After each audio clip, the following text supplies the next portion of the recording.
Hola a todos, mi nombre es María Lázaro, soy cardióloga y estamos en el Hospital Universitario de Toledo. Aquí en el Hospital Universitario de Toledo hemos creado la unidad de hipertensión pulmonar. La hipertensión arterial pulmonar es una enfermedad muy rara, poco frecuente, que por desgracia puede afectar a gente joven, como nuestro querido Miguel, que ahora nos va a contar su experiencia. Me acompaña mi querida enfermera, Mari Carmen Moreno Corroto, imprescindible parte de la unidad, sin ella no podríamos desarrollar el trabajo que desarrollamos.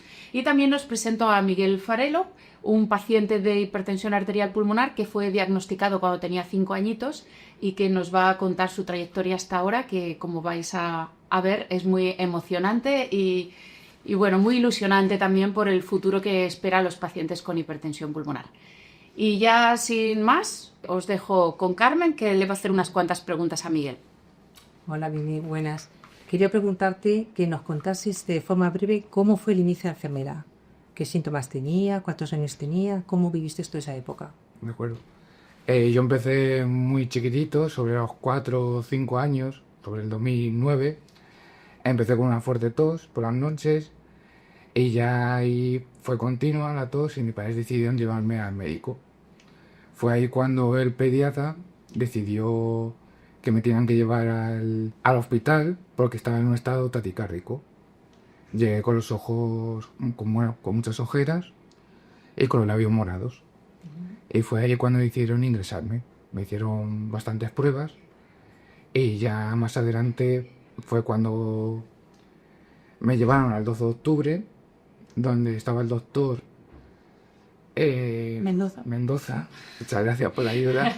El doctor Mendoza, donde me hizo un cateterismo y fue allí donde me pusieron un tratamiento de dilatadores con el Sintrom.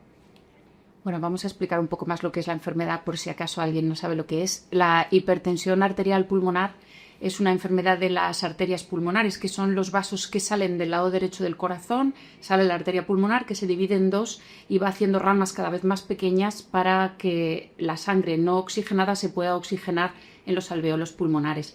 Lo que es la hipertensión arterial pulmonar es que esas ramas se ponen rígidas, engruesa la pared de forma que la luz está reducida y por eso sube la presión. Es como una manguera, si la apretamos desde fuera sube la presión y eso es hipertensión arterial pulmonar.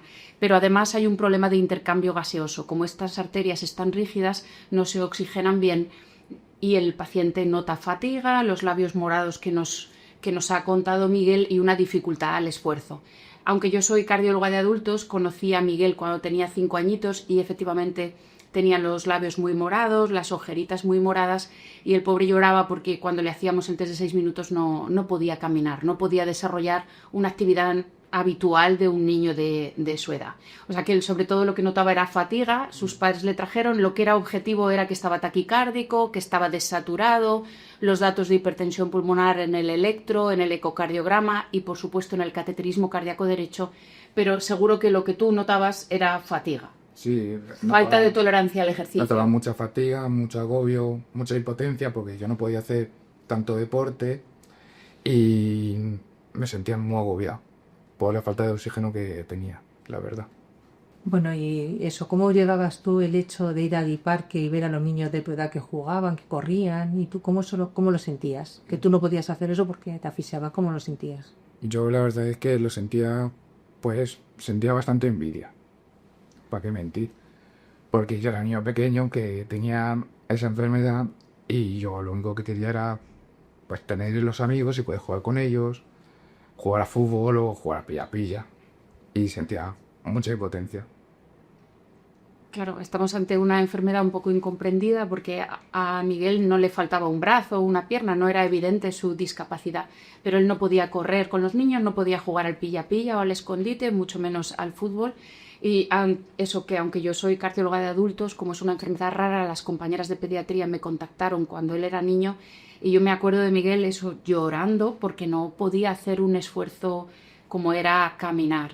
En ese momento, con el diagnóstico de una enfermedad tan grave como es la hipertensión arterial pulmonar, que es una enfermedad progresiva, de momento incurable, la información que se les dio a sus padres, lógicamente, fue muy dramática. Tenían a un niño de 5 años recién diagnosticado de una enfermedad rara que no se podía curar y que probablemente Miguel no iba a llegar a ser adulto. Lo digo así con naturalidad delante de Miguel porque cuando Miguel tenía 16 años y ya medía 1,80, las compañeras de pediatría lo pasaron a la consulta de adultos y a partir de ahí ya es paciente nuestro. Y me acuerdo que le regañé porque era muy mal estudiante y me dijo, si yo no voy a ser adulto, ¿para qué tengo que estudiar? ¿Para qué tengo que tener un futuro? Y me acuerdo que le dije, sí que vas a ser adulto, entre todos vamos a luchar porque lo consigas, me vas a pagar la pensión cuando seas mayor, ¿te acuerdas? Y bueno, tenemos la gran suerte y la alegría de poder comentar que efectivamente Miguel es adulto y ya ni siquiera vive con sus padres, está independizado, tiene novia, hace una vida muy normal y bueno, vamos a transmitiros ese testimonio hoy aquí, ¿no? Cuéntame, ¿qué tendríamos que haber hecho los médicos, los sanitarios, las enfermeras, tus padres, los profesores, los amigos? ¿Qué echaste de menos? ¿Qué ayuda, qué acompañamiento hubieras echado en falta? Yo eché mucho en falta el hecho de poder hablar con una persona que tenía mi mismo problema, para así poder entenderlo mejor. Porque, a ver, sí, hablaba con médicos, hablaba con mi familia, pero no sentía lo mismo que sentía yo. Esa impotencia, esas ganas de poder correr o hacer un deporte o no sentirme agobiado cuando estaba durmiendo. Quería una persona que me entendiese bien con mis problemas y poder haber recibido esos consejos que necesitaba en ese aquel momento. Al ser una enfermedad muy rara y complicada, pues no había tanta gente. Pero más adelante sí que me di cuenta de que había más gente como yo, no de mi misma edad, pero sí que me han dado varios consejos. He estado también con psicólogos que me habéis dado vosotras, que me han ayudado, me han dado muchos consejos también. Y también las asociaciones de pacientes, que ahora hay asociaciones de pacientes como en otras enfermedades raras y ayudan un montón, no solo porque tienen psicólogos expertos que te ayudan, sino también porque puedes compartir vivencias con otros pacientes que han sufrido lo mismo que tú, ¿no? Y las asociaciones yo creo que tienen mucho que decir y hacen una labor fundamental. Yo veo que hay un antes y un después de la enfermedad, una Sí. progresión y vamos, hay un cambio. Cada vez que vienes a la consulta, vamos, Sí, eso me queda mirada. Y si tenemos que hacer el test de los 6 minutos, vamos corriendo como locos. Corres como una gacela. Cuéntame, ¿cómo te viste? Eso es verdad que había un cambio enorme de no poder ni siquiera andar, hacer el test de los 6 minutos. Ahora prácticamente en los últimos minutos corre por todo el pasillo. O sea, es increíble. Sí, es que para esta enfermedad antes no había tratamiento. En los años 90, la verdad que los pacientes se morían sin opciones a tratamiento y ahora es una enfermedad que se puede convertir en crónica. Sigue siendo una enfermedad rara, grave y de momento incurable, pero ya se puede vivir con la enfermedad. Se puede vivir como el caso de Miguel, que cuando era pequeño llevaba tratamientos orales, luego durante unos años requirió un tratamiento con una perfusión subcutánea continua, llevando una bomba de infusión, que la verdad que le salvó la vida y le ha permitido estar aquí, pero también tenía sus complicaciones, como dolor en el punto de punción, tener que manejar la bomba. A veces ha tenido alguna infección en la zona del punto de punción, pero la ciencia sigue avanzando, estamos haciendo muchos ensayos clínicos, se están estudiando nuevas estrategias terapéuticas y nuevos tratamientos, como uno nuevo que recibe ahora Miguel, que se llama Sotatercept y se pincha subcutáneo una vez cada 3 semanas, que le ha permitido mejorar tanto que ya no lleva la bomba de perfusión continua de treprostinil, lleva 3 fármacos por vía oral, más el subcutáneo una vez cada 3 semanas, y eso le permite hacer vida normal, ir a la universidad, que me acaba de contar que va a hacer imagen y sonido, el carnet de conducir, no sé cómo lo llevamos, Lo llevamos muy bien. lo llevamos bien, pero todavía no lo tenemos. Ya está, María, que es más difícil. El teórico y El teórico está, eso te queda Cero rápido. fallos. Solo 0 fallos, muy bien, muy bien. Pues eso, ¿no? Que es un chico normal, es un adulto joven normal, que hace vida normal, que puede trabajar. Y bueno, yo creo que eso es una alegría no solo para su familia, sino para toda la medicina y para toda la sociedad, ¿no? ¿Qué consejos nos darías para que nosotros tres, como enfermera, paciente y médico, qué consejos nos darías para que intentemos ayudar a un chaval o una chiquita que le diagnostican ahora de hipertensión arterial pulmonar, como a ti cuando tenías 5 años. ¿Cómo le podemos ayudar entre nosotros tres? Yo el consejo que le daría, pues de mi experiencia, le diría hablarlo sinceramente, lo que es la enfermedad, sin tapujos. Sin tapujos, sin ocultarle nada, pero dando la verdad de que también puede vivir en una vida normal, porque ya la sanidad avanza un montón, porque ya en estos tiempos va a costar, porque es una enfermedad difícil al principio, pero con el paso del tiempo va a poder vivir como una persona normal y corriente, solo con los medicamentos y un pinchazo, o ni siquiera en un futuro sin eso, porque avanza exagerado. Sí. Eso es lo que diría yo y el consejo que yo haría.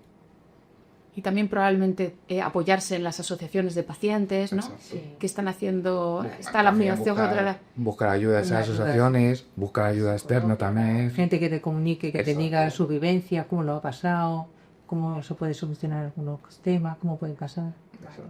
Y también yo creo que ser sinceros con el entorno, ¿no? Sí. En el cole lo tienen que saber. Tú no haces deporte porque no lo puedes hacer. Eso también es muy difícil. Hay que ser honestos también con el medio. Esa persona que está viviendo esa enfermedad, el ambiente de compañeros al principio es muy difícil.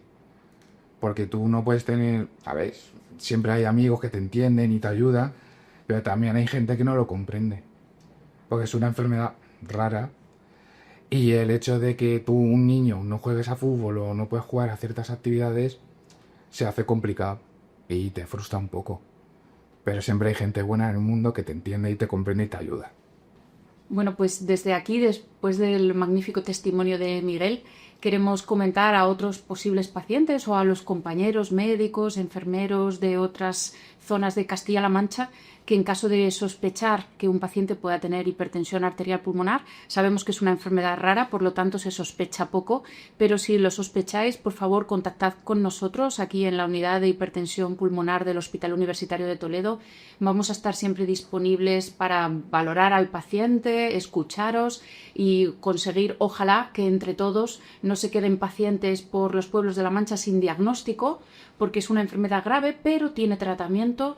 Cuanto antes lleguemos al diagnóstico entre todos, el diagnóstico es largo, es complicado, pero si entre todos llegamos al diagnóstico vamos a poder ofrecer tratamiento a esos pacientes y ofrecerles una vida más larga y mucho mejor. Entonces, bueno, os animo a contactar con la unidad, una interconsulta o a través del médico de familia. Los que os dedicáis a esto, todos tenéis nuestro contacto.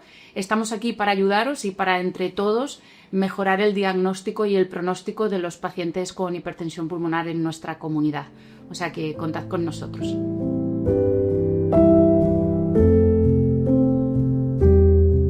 Que no tiren la toalla, que siempre hay un rayo de esperanza, que nunca es el fin. Nunca sabes cuándo puede cambiar así de repente. Es lo que diría yo a mi niño del pasado.